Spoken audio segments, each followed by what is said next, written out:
Welcome to another edition of Rick Answers His Email. First up is Ken, who has a question about AVG 9, the new version from AVG.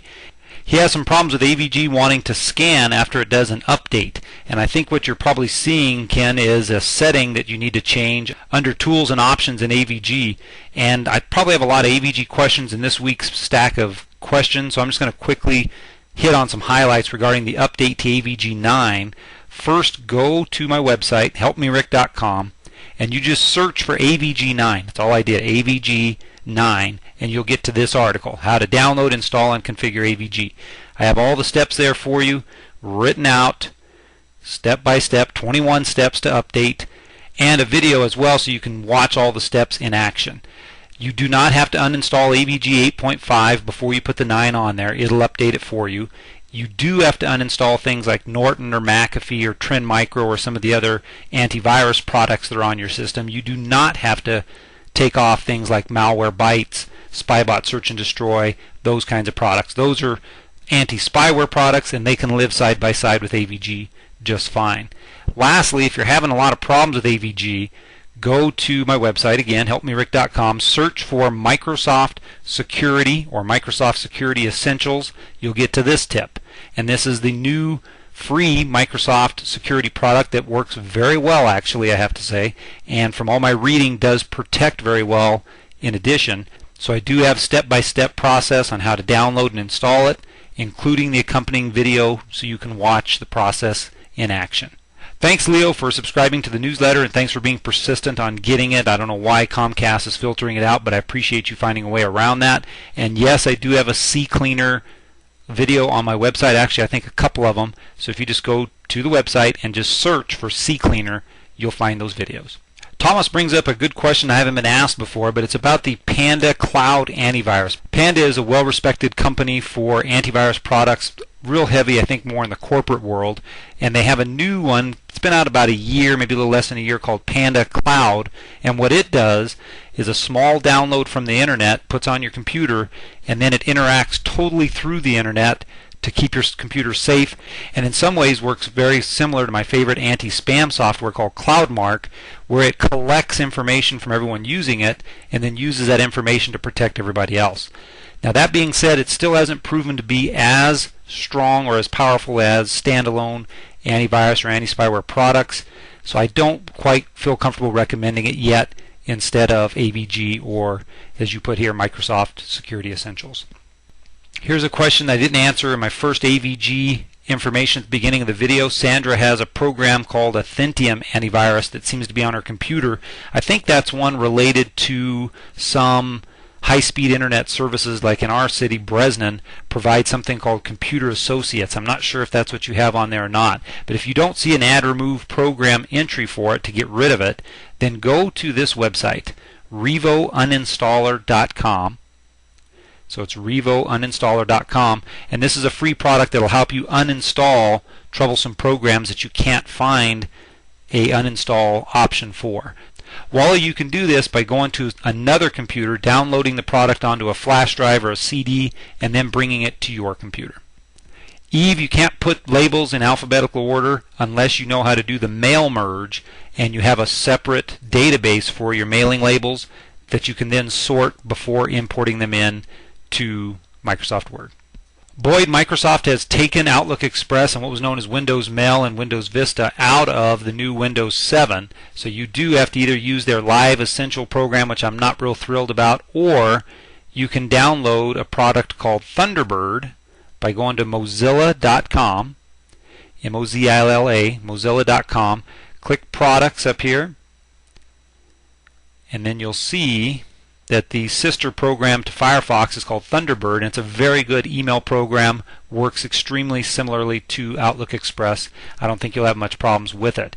The other option is to give up desktop software altogether and learn to use Gmail and import your accounts into Gmail and use it instead of a desktop software. And I have a lot of tips at the website on how to use Gmail. The performance, Chuck, will only increase going to an N router if you have an N receiver.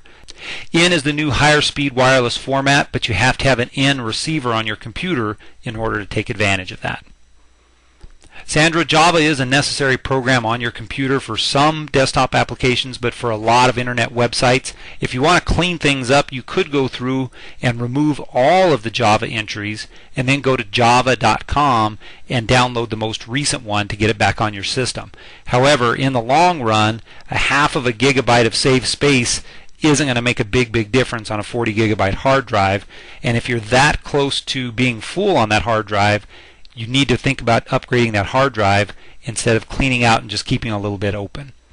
Sam brings up another question similar to a previous question regarding alphabetizing labels. Again, if you don't know how to do mail merge, which many people don't and you don't really need to, you cannot do that with Microsoft Word with my simple method. But you can find people very quickly by opening up that document. I've put together just a sample document here, and using Control F on your keyboard.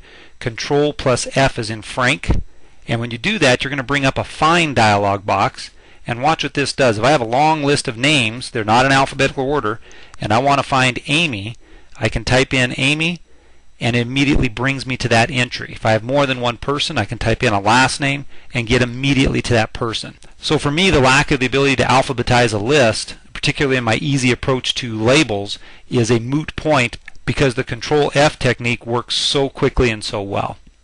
Timothy, I'm assuming you need the wireless password to get a new computer on the wireless network. And I don't know which router you have, Timothy, but if you go to your browser and just type in 192.168.1.1, that's going to get you to the router settings, and from there you can sleuth out what your wireless password is and change it if you need to. I'm not sure where you're looking, Patrick, because there's actually more editing features in Picasa 3.5 than there were in the first version, and they aren't in batch editing. You can just double click on any photo in Picasa, and then you can bring up the editing for that particular photo just like you could in the old versions. So I'm not sure what you're missing, but remember to double click on a photo that you want to edit, and your editing tools will be on the left hand side of the screen. Thanks for the follow-up, Phil, and yes, you're correct. You can run that Windows XP mode in specific versions of Windows 7 and unfortunately on specific hardware.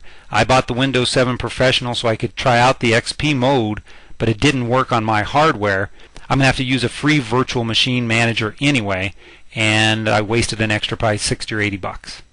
And it sounds like that Outlook Express wanted to compact your database when you were exiting, and I'm not sure what happened, but in your case somehow the computer had a glitch while it was doing that and could have possibly lost your messages. As far as getting them back, yes, I could probably help you try to do that remotely. Can't guarantee it, but it depends on what's been done between the time you wrote this email and the time you contact me. You can go to my website, helpmerick.com, and go to my help desk link, fill out that form, and then we can try to do a remote session via the information you give me there. Thanks. Patrick, this sounds like it's an add-on to Firefox. You won't find it in Add Remove Programs in the control panel. Instead, go to Tools and Add-ons in your Firefox program, and you'll get a list of the different add-ons that you've put on Firefox over the years. Find the one you want to get rid of, and then you can uninstall it from there. Patrick, I'm not sure I understand your question. The USB interface is basically the technology used so you can plug in printers and cameras and USB flash drives and those kinds of things into your computer. So unless you don't want those things installed on your computer or the ability to use those things, it's not important. Alana, I think you're looking for a legal website. I am not a legal website, I'm a computer website. Regarding getting Linux put on your computer, I'm not sure exactly what methods you've tried to get it to work. I'm not sure if you've tried live CDs, but yes, I could kind of help you out and try to figure out how to get Linux on your computer if you're interested. Give me a call. Unfortunately, Picasa 3 does not allow you to email photos directly from Picasa to an email web service like Yahoo or Hotmail or some of the other ones out there. The only one it will interact with on the web is its own, which is Gmail, because it's a Google product. Sorry about that. Paul, you didn't give me enough information to answer your question. I'm not sure if you're trying to replace Windows with Ubuntu or if you are just saying, should I do side by side? I would need a lot more information to give you a better answer. Rita, your computer is infected with spyware.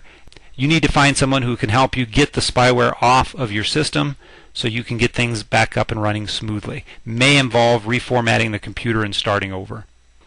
That's all we have this week for Rick Answers His Email. I'll be back again next week with more of your questions.